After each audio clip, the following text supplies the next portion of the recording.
رقاصائیں حسین رقص پیش کر رہی تھیں۔ ان کے جسم کی ہر جنبش ذہن پر سرور طاری کر رہی تھی۔ میں نے سالموس کی طرف دیکھا، وہ میری طرف نگران تھا۔ میری ساتھی لڑکی شاید میرے اشارے کی منتظر تھی۔ میں نے مسکراتے ہوئے اسے دیکھا اور پھر شراب کا جام طلب کیا۔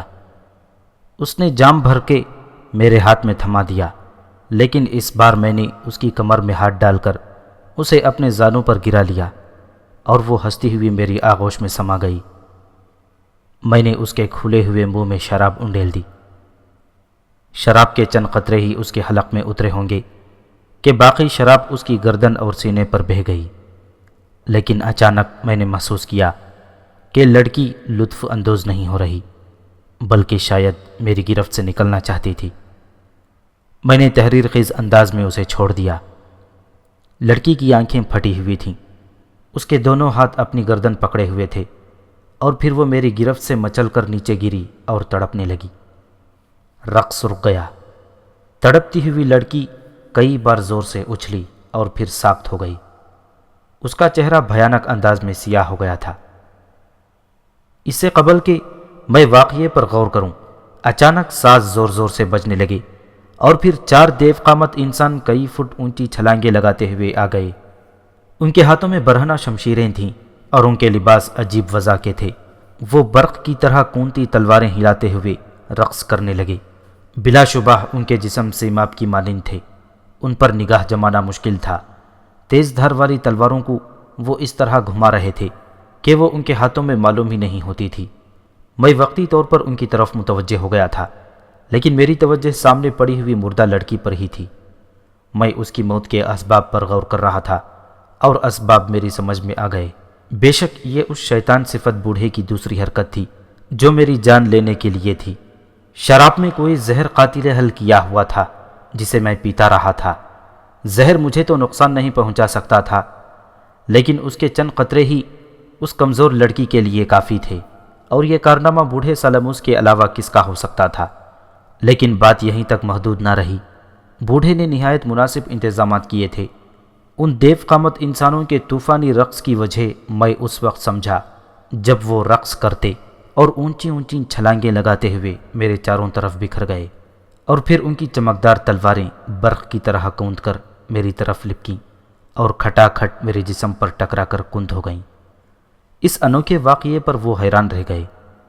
یہ برق پاش تلواریں تو درخت کے موٹے تنوں کو کاٹنے کی قوت رکھتی تھیں، لیکن میرے جسم پر وہ ناکارہ رہی تھیں۔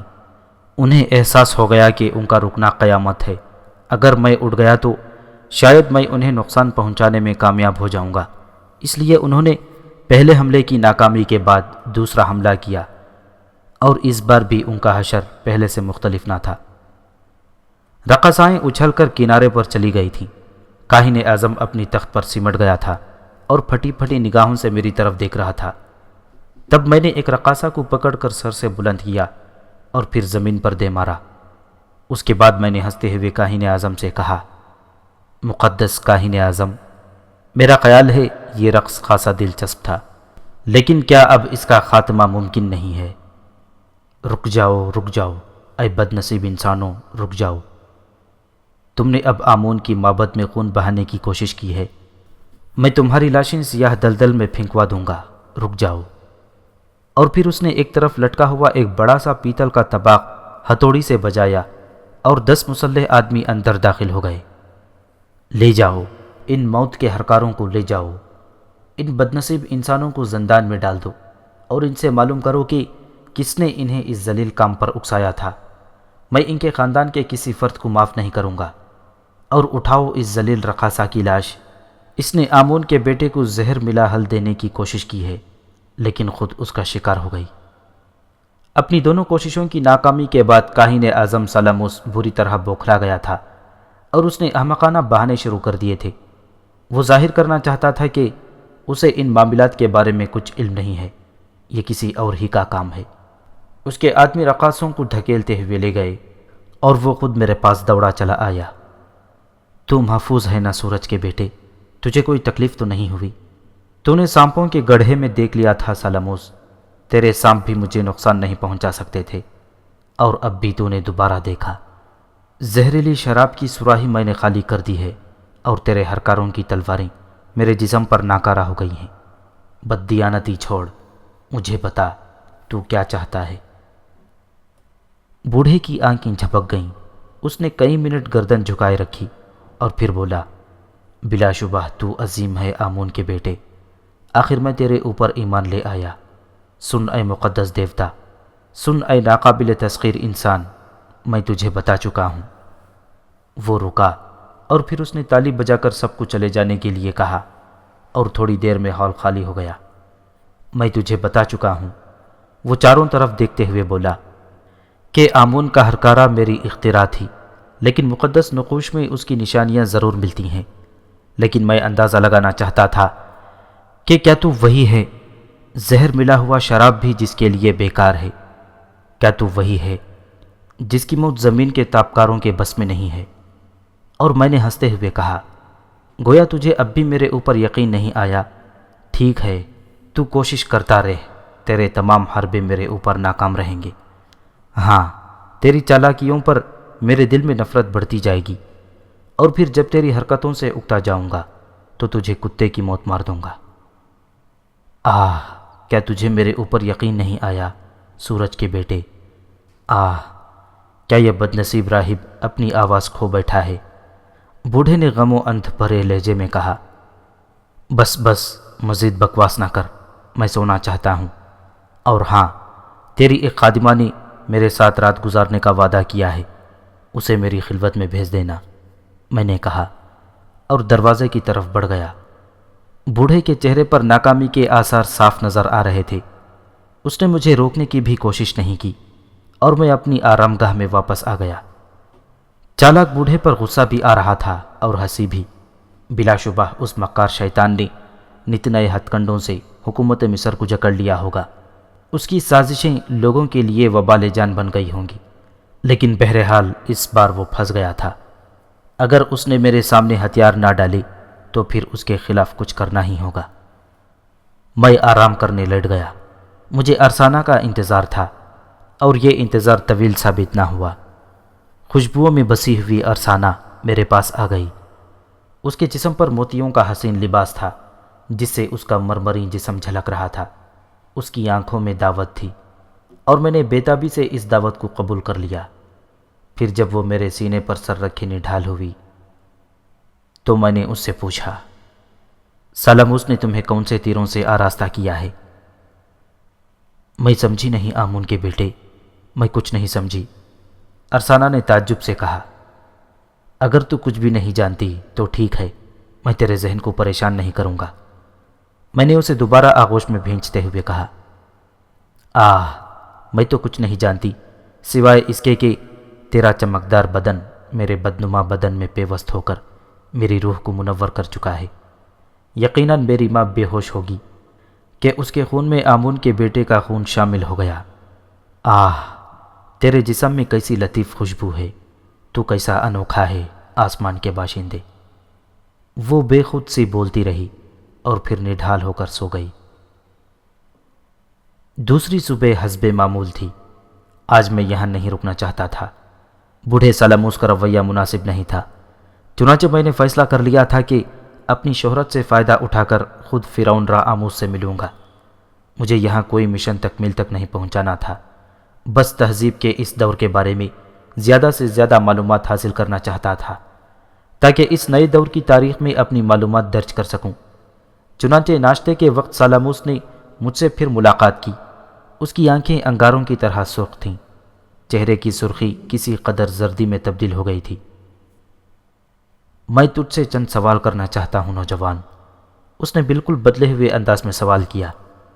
میں نے اس انداز کو بخوبی محسوس کیا تھا، شاید اس نے میرے سامنے شکست تسلیم کر لی تھی۔ میرے ہونٹوں پر مسکراہٹ پھیل گئی۔ شکست خوردہ بوڑھا کم از کم اس وقت جو کچھ کہے گا سچ کہے گا۔ میں اس کے سامنے بیٹھ گیا۔ بوڑھے کے سرخ و سفید چہرے پر کئی رنگ آئے اور چلے گئے۔ تب اس نے بھاری آواز میں کہا، اسلاک، ہاں، میں ہمیشہ تجھے یہی کہوں گا، کیونکہ میں تجھے وہ تسلیم نہیں کرتا جو تو کہتا ہے، لیکن تیری شخصیت میری سمجھ سے باہر ہے۔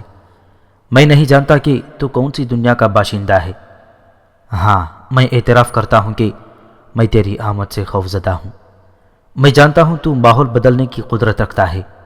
آموس کے دل میں میری جس قدر عزت ہے، اہل مصر میری عظمت کے جس قدر قائل ہیں، تو اسے فنا کر سکتا ہے۔ تیرے مقابل مجھے ذلت، رسوائی اور شکست کے سوا کچھ نہ ملے گا۔ ہاں، میں نے تجھے ایک چالاک اور طاقتور جوان سمجھا تھا۔ میں نے سوچا تھا کہ تو سرزمین مصر میں کسی خاص ارادے کے تحت داخل ہوا ہے، اور میرا یہ خیال ابھی تک برقرار ہے۔ سو میں نے تجھے چالاکی سے سانپوں کے غار میں گرا دیا۔ وہاں تو نے اپنے آپ کو انوکھے روپ میں پیش کیا اور میں سہم گیا۔ رات کو بھی میں نے دوبارہ کوشش کی۔ لڑکی نے میرے ہی ایما پر شراب میں زہر قاتل ملایا تھا، لیکن وہ خود اس کا شکار ہو گئی۔ وہ سب میرے ہی ملازم تھے جو رقص کے دوران تجھے قتل کر دینا چاہتے تھے، لیکن میں اپنی اس کوشش میں ناکام رہا۔ اس ناکامی نے میرے وجود کو متزلزل کر دیا ہے۔ پوری رات میں ایک پل کے لیے نہیں سو سکا۔ میں تیرے ہی بارے میں سوچتا رہا۔ بالآخر میں نے کچھ فیصلے کیے۔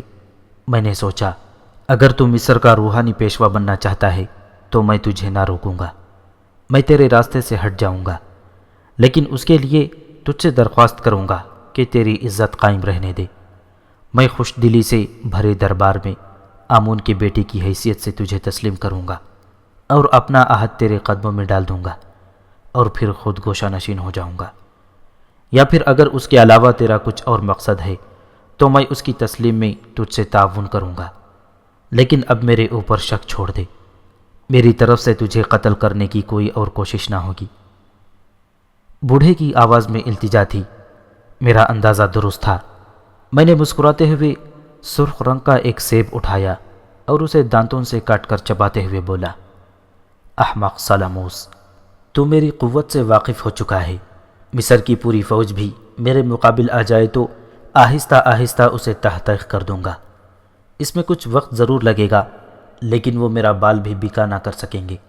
اس کا مظاہرہ تو دیکھ چکا ہے۔ ایسی صورت میں اگر مجھے کسی اقتدار کی ضرورت ہوئی تو وہ مصر کی شہنشاہیت ہی ہو سکتی ہے۔ تیری جگہ لے کر میں کیا کروں گا؟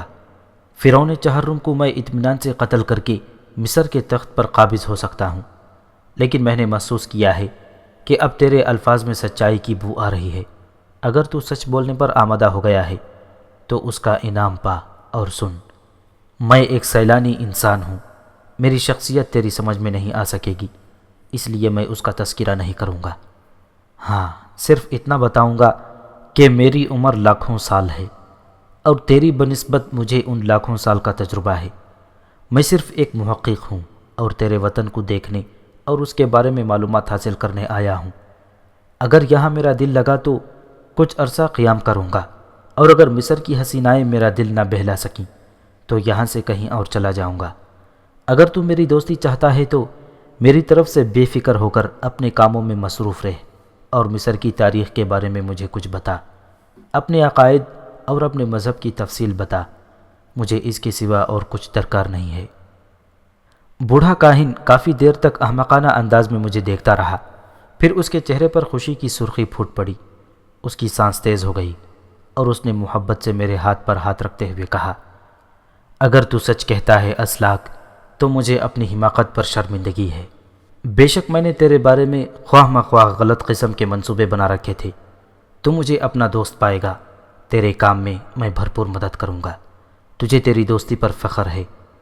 تو کچھ بھی ہے، اگر تو پسند نہیں کرتا تو میں تیرے بارے میں تجھ سے کچھ نہیں پوچھوں گا۔ بس میرے لیے یہ کافی ہے کہ تو میرا دوست ہے۔ میں مسکراتا رہا، اور درحقیقت پروفیسر، مصر کا عظیم کاہن اعظم سالاموس، جس کے نام سے اہل مصر کامتے تھے، جس کے ایک اشارے پر سینکڑوں گردنیں اڑ جاتی تھیں، اس دن سے میرا دوست بن گیا تھا۔ اس نے میرے بارے میں اعلان کرا دیا۔ اس نے مصر کے چپے چپے کو میری آمد کی خبر دے دی۔ اس نے مجھے آمون کا بیٹا تسلیم کر لیا تھا۔ لیکن مجھے ایک بات پر حیرت تھی۔ فرعون مصر نے ابھی تک میری طرف توجہ نہیں دی تھی، نہ جانے کیوں۔ ممکن ہے سالاموس نے ہی کوئی چکر چلایا ہو۔ میری منظور نظر ارسانہ ہر رات میری خدمت میں حاضر ہو جاتی۔ خاصی لڑکی تھی، اس کی مائیت نے مجھے مطمئن کر دیا تھا، اور بظاہر میں خوش تھا۔ ابھی تک میں نے مصر کے بازاروں میں نکلنے کی کوشش نہیں کی تھی۔ اس سلسلے میں سالاموس نے بھی مجھ سے درخواست کی تھی، بہرحال میں اس چالاک بوڑھے سے کوئی پرخاش نہیں رکھتا تھا۔ اس نے کہا تھا کہ مخصوص موقع پر وہ مجھے منظر عام پر لائے گا، اور میں نے اس کی یہ درخواست قبول کر لی تھی۔ اس کے علاوہ اس نے میری دوسری ضروریات بھی پوری کرنا شروع کر دی تھی۔ سب سے پہلے اس نے مجھے مصر کے پیرامڈز یعنی اہرام دکھائے۔ یہ پہلے، دوسرے اور تیسرے خاندانوں کے فرعون کے مقبرے تھے، جن میں ان کی حنوط شدہ لاشیں موجود تھیں۔ ان پراسرار تابوتوں کے ساتھ ان کی تاریخ بھی موجود تھی، جو ایک خاص قسم کے کاغذ، جانوروں کی کھال کی جھلی پر محفوظ تھی۔ قدیم مصری تہذیب کا نمایاں عقیدہ تھا کہ ہر معاملے میں حیات بعد الموت کا تصور قائم رکھا جاتا تھا۔ جسم و روح کا رابطہ ازلی اور احدی سمجھا جاتا تھا۔ ان کے تصور میں جسم کا ایک مصنع تھا جسے کا کہتے ہیں۔ مرنے کے بعد بھی اس کی زندگی پر یقین رکھا جاتا تھا۔ قبر، حنوط اور اشاری مجسمے اس غیر فانی کا کے لیے مہیا کیے جاتے تھے۔ ان کا عقیدہ تھا کہ انسان مرتا نہیں، اس کی پچھلی زندگی اس کی آئندہ زندگی کی رہبر ہوتی ہے۔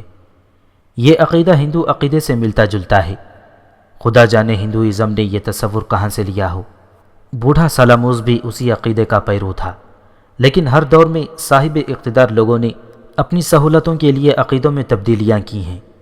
کاہن اعظم سالاموس بھی کچھ تبدیلیاں چاہتا تھا، جنہیں وہ آہستہ آہستہ اہل مصر کے دلوں میں سرایت کر رہا تھا۔ مصریوں کے عقیدے کے مطابق سورج دیوتا آمون کہلاتا تھا، جو روزانہ مرتا اور روزانہ زندہ ہوتا ہے۔ یہی تمام دیوتاؤں کا آقا اور ان کا باپ تھا۔ کاہن اعظم اس عقیدے میں تھوڑی تبدیلی کرنا چاہتا تھا، اور تاریخ گواہ ہے کہ اپنے عہد میں تو کاہن اعظم تبدیلیاں نہ کر سکا، لیکن اس کے مرنے کے بعد تاریخ میں بہت سے عقیدوں میں تبدیلیاں عمل میں آئیں۔ بہر صورت قدیم تحریریں اور فرعون کے مقبرے میرے لیے بہت دلکش تھے۔ اس سے زیادہ میں کچھ چاہتا بھی نہیں تھا۔ میرا کام پورا ہو رہا تھا۔ میں نے جو حیثیت اختیار کی تھی وہ اس سے زیادہ نہ تھی، اور اب میں ادوار کی گہما گہمیوں سے کوئی دلچسپی نہیں رکھتا تھا۔ چنانچہ میں نے سالاموس کی دوستی قبول کر لی تھی، اور مجھے اس کی باقی معاملات سے کوئی سروکار نہیں تھا۔ لیکن چالاک بوڑھا میری دوستی سے بھی بہت سے فائدے اٹھانے کا پروگرام بنا چکا تھا۔ چنانچہ اس کی ابتدا اس شام سے ہوئی جب سالاموس نے مجھے فرعون کی ملکہ اگیتی کے معبد میں آمد کے بارے میں بتایا۔ اور آج دن ہے اسلاک کہ میں تمہیں فرعون رعاموس کی ملکہ سے روشناس کراؤں۔ اس میں میرا بھی مفاد چھپا ہوا ہے، لیکن ایسا مفاد جو تمہارے لیے کسی طور تکلیف دہ نہیں ہوگا۔ ضرور ملا ہو سالاموس، لیکن مجھے بتاؤ کہ میں اس کے ساتھ کس طرح پیش آؤں۔ دیوتاؤں کی شان سے آمون کے بیٹے کی شخصیت شہنشاہیوں سے تو کم نہیں ہے۔ تم اس سے برابری کے درجے سے ملو گی۔ ٹھیک ہے، میں نے گردن ہلا دی، اور سالاموس مطمئن ہو کر چلا گیا۔ اس نے خادماؤں کے ذریعے میرے لیے ایک انوکھا لباس بھجوایا، رنگین لباس جس سے میرے جسم کا بہت سا حصہ عریاں رہ جاتا تھا۔ سونے کا بنا ہوا ایک خوبصورت تاج جس کے اوپر سورج چمک رہا تھا۔ اس لباس کو پہنانے میں بہت سی حسین لڑکیوں نے میری مدد کی، اور پھر میرے ہاتھ میں ایک عجیب قسم کی چھڑی دے دی گئی جو سونے کی بنی ہوئی تھی، اور جس کی مٹھی سانپ کے پھن کی شکل کی تھی، جس کی ننھی آنکھوں کی جگہ 2 قیمتی ہیرے جڑے ہوئے تھے۔ سو اس شان سے سالاموس اعظم نے مجھے سجا دیا، اور پھر ملکہ کی آمد کی خبر مجھے دی گئی۔ میں معبد کے نچلے حصے میں تھا، جہاں سے مجھے سیڑھیاں طے کر کے بلند مینار میں پہنچنا پڑا۔ اس مینار کا دروازہ معبد کے سب سے بڑے ہال میں کھلتا تھا، جو شیشے کی طرح چمکدار تھا، اور جس کی دیواروں پر تصویروں کی شکل میں مصر کی پوری تاریخ کندہ تھی۔ طباق پر چوٹ پڑی اور ہال کی دیواروں نے اس کا جواب دیا۔ کاہنوں کی پوری فوج لمبے لباسوں اور لمبی داڑھیوں کے ساتھ کھڑی تھی۔ اس کے آگے کاہن اعظم ملکہ اگیسی کے ساتھ کھڑا تھا۔ تقریباً 5.5 فٹ لمبی یہ عورت حسن و جمال میں اپنا ثانی نہیں رکھتی تھی۔ اس کے لمبے سیاہ بال کمر پر بکھرے ہوئے تھے۔ انتہائی حسین لباس میں وہ ایک مجسمہ نظر آ رہی تھی۔ اس کی نگاہیں اس دروازے پر لگی ہوئی تھیں جس سے میں برآمد ہونے والا تھا۔ 4 کاہن میرے عقب میں چل رہے تھے۔ میں بھی بڑی شان سے اس دروازے سے باہر نکلا تو کھڑے ہوئے پجاری سجدے میں گر پڑے۔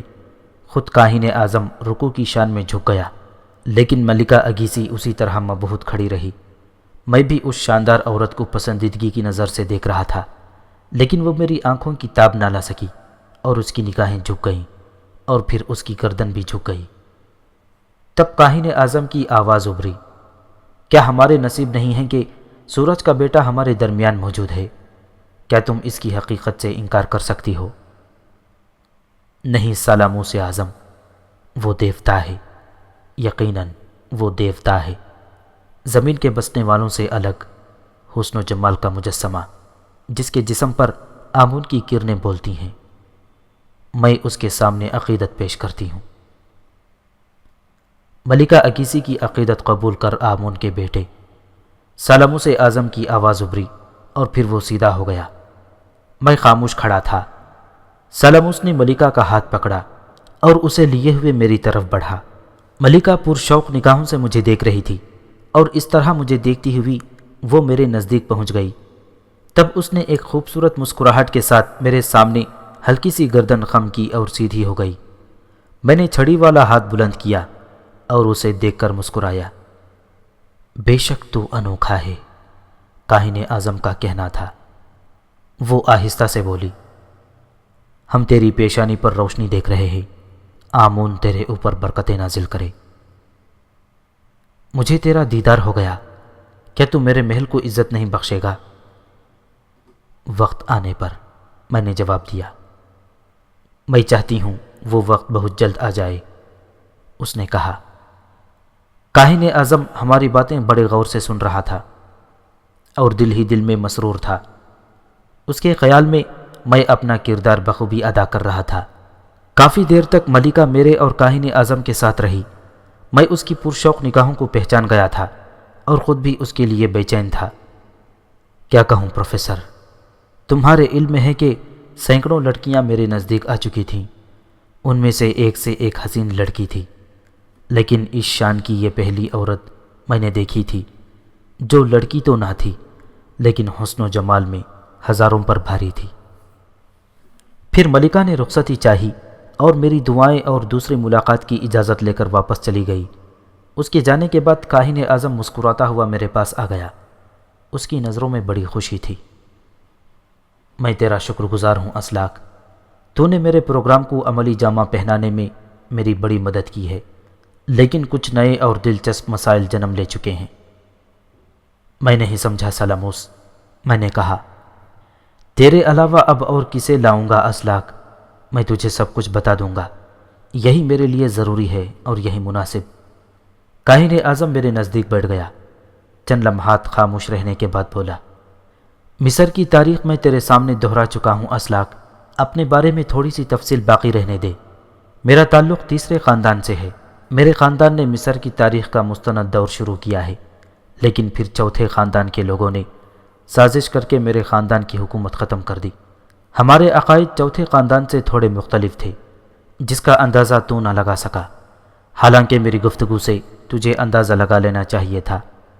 بہرحال میرے خاندان کے بے شمار افراد قتل کر دیے گئے۔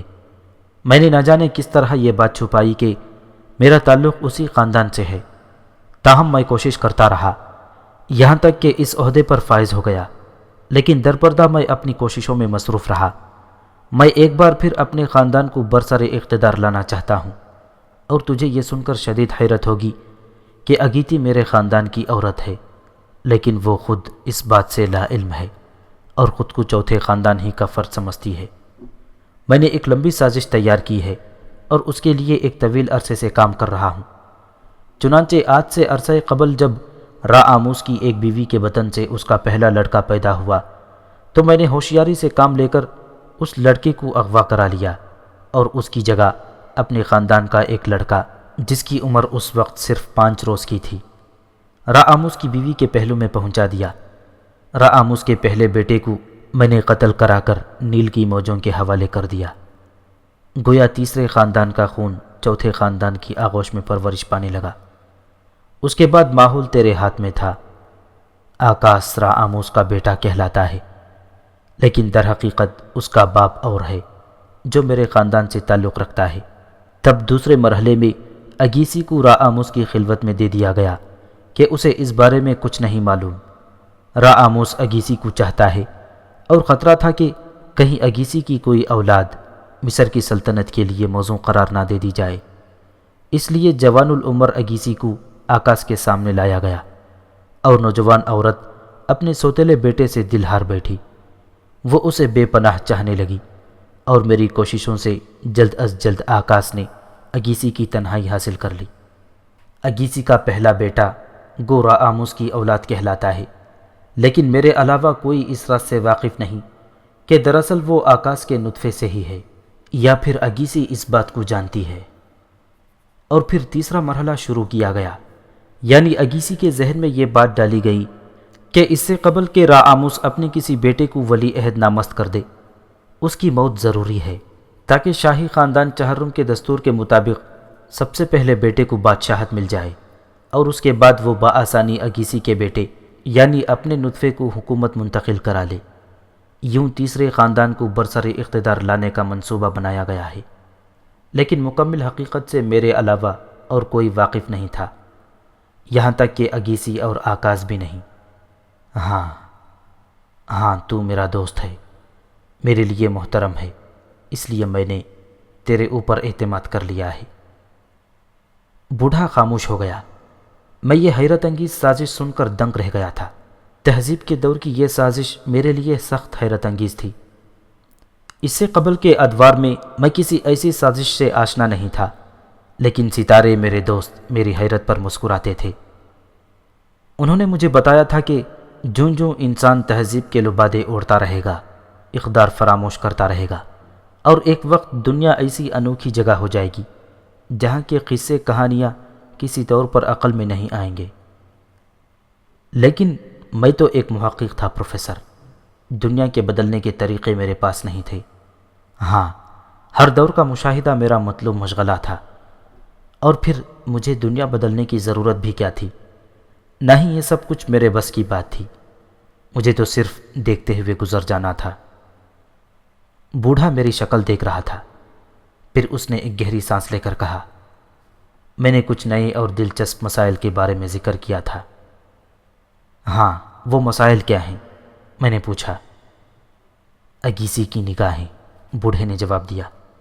میری زیرک آنکھوں نے اس کے چہرے کی جلد میں دوڑتے ہوئے خون میں ایک طلب دیکھی ہے۔ بے شک تو دنیا کا حسین ترین مرد ہے اسلاک، کون عورت تیرے قرب کی خواہش مند نہ ہوگی؟ اگیسی بھی ایک حسن پرست ہے، اس کی طلب، اس کی حسن پرستی کہیں تاریخ نہ بدل دے۔ میں اب بھی نہیں سمجھا سالاموس، میں نے کہا۔ اس نے تجھے پسند کیا ہے، وہ تجھے اپنی خلوت میں ضرور طلب کرے گی، یہ میری پیش گوئی ہے، لیکن تیرے حسن کی چمک کہیں اسے اپنا ارادہ بدلنے پر مجبور نہ کر دے۔ وہ اپنا ارادہ کیسے بدل سکتی ہے؟ میں نے پوچھا۔ اہل مصر آمون کے بیٹے کی حکومت کو دوسرے تمام انسانوں پر ترجیح دیں گے۔ فرعون کی فوج کے اندر بھی اس سے باغی ہو سکتے ہیں، بشرطے کہ وہ آمون کی حقیقت سے واقف ہو جائیں، اور تمہاری حیرت انگیز شخصیت تمام لوگوں کو یقین دلانے کے لیے کافی ہے۔ اگر ایسا ہو جائے تو تمہاری کیا کیفیت ہوگی؟ میں نے مسکراتے ہوئے پوچھا۔ تب میں ایسی بے بسی محسوس کروں گا جو اس سے پہلے کبھی نہیں محسوس ہوئی۔ سالاموس نے گردن جھکاتے ہوئے کہا۔ میں نے ایک گہری سانس لے کر کہا، لیکن تمہیں فکر نہیں کرنا چاہیے سالاموس، مجھے دنیا کی کسی حکومت کی ضرورت نہیں ہے۔ میں انسانوں میں کوئی نمایاں حیثیت نہیں چاہتا، سوائے اس کے کہ میری ضروریات پوری ہوتی رہیں۔ میں کسی مشن پر یہاں نہیں آیا ہوں، میرا جو مقصد تھا وہ تمہارے ذریعے پورا ہو گیا ہے، مزید کچھ ہے تو وہ تمہارے تعاون سے ہو جائے گا۔ میں تمہارے ساتھ تعاون کے لیے تیار ہوں۔ دراصل پروفیسر، میں نے خود میں بہت سی تبدیلیاں کر لی تھیں۔ میں نے انسانوں کے لیے کچھ کیا تھا، میں نے جہاں ظلم دیکھا اس کے خلاف کھڑا ہو گیا، لیکن انسانوں نے خود اپنے لیے کیا کیا تھا؟ یہ چیزیں انسان کی فطرت ہیں، وہ اگر طاقتور ہوتا ہے تو ظلم کرتا ہے، کمزور ہوتا ہے تو ظلم سہتا ہے۔ اس لیے اب مجھے ان کاموں سے کوئی دلچسپی نہیں رہ گئی تھی، میں تو صرف اپنا مقصد پورا کرنا چاہتا تھا۔